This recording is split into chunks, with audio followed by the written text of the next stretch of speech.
మా పెద్దవాళ్ళు ఎప్పుడో ఒక సామెత చెప్పేది, అమావాస్య రోజు ఆరగిస్తుంది, పౌర్ణమి రోజు పూజిస్తుందని ఈ తేనెని. Hi friends, welcome to kids of the nature. నాకైతే పుట్టయ్య ఫోన్ చేసి మా ఊర్లో తేనె ఉంది రానా తీద్దామని చెప్పాడు. నేనైతే ఈ పుట్టయ్యకి చెప్పా, ఇది పౌర్ణమి కాదు అమావాస్య, తేనె అయితే ఉండదు, తగ్గిపోయి ఉంటది అని చెప్పి. ఏం కాదులేనా ఉంటదని చెప్పాడు అబ్బాయి. అయితే ఇప్పుడైతే అమావాస్య రోజు మేమైతే తేనెని తీస్తా ఉన్నాము. ముందుగా అయితే ఒక ఎండాకు తీసుకొని దాంట్లో పచ్చిమండలు పెట్టి మళ్ళీ ఎండాకులు పెట్టి గట్టిగా గట్టి దాన్ని అయితే ఎలిగించి పొగ అయితే పెడతా ఉన్నాం ఈ తేనె కాడ. ఈ తేనె పట్టు చాలా పెద్దగా ఉండే లోపల అందరూ భయపడతా ఉన్నారు దాని దగ్గరికి పోవడానికి. మామూలుగా అయితే దాని దగ్గర పోయి ఇంచుకొచ్చేస్తారు. ఫైనల్ గా అయితే ఇతను సగం నరికేసి దిగేశాడు. మమ్మల్ని ఏగల్లో అయితే చుట్టుముట్టేస్తున్నాయి. ఇంకైతే లాగేశారా ఆ కొమ్మనే. చూడొచ్చు మీరు ఈ తేనె పట్టు అయితే ఎంత పెద్దదిగా ఉందో. ఇంకైతే ఈ తేనె రొట్టెని నీట్ గా తుడిచి పిండడం అయితే స్టార్ట్ చేశారు మా వాళ్ళు. అసలు ఈ రొట్టెలో చాలా తేనె ఉండాలా, చాలా తక్కువ ఉంది. పెద్దవాళ్ళు ఊరికేనే చెప్పరు ఏదైనా.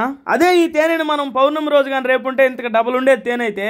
ఇంకైతే ఈ తేనెని చేతిలో ఒక రొంత పోసుకొని రుచి చూస్తా ఉంటే టేస్ట్ అయితే కథకనే ఉంది. వీడియో నచ్చితే లైక్ చేయండి. ఇలాంటి వీడియోస్ కోసం మన ఛానల్ అయితే తప్పకుండా సబ్స్క్రైబ్ చేసుకోండి. బాయ్ ఫ్రెండ్స్, నెక్స్ట్ వీడియోలో మళ్ళీ కలుద్దాం.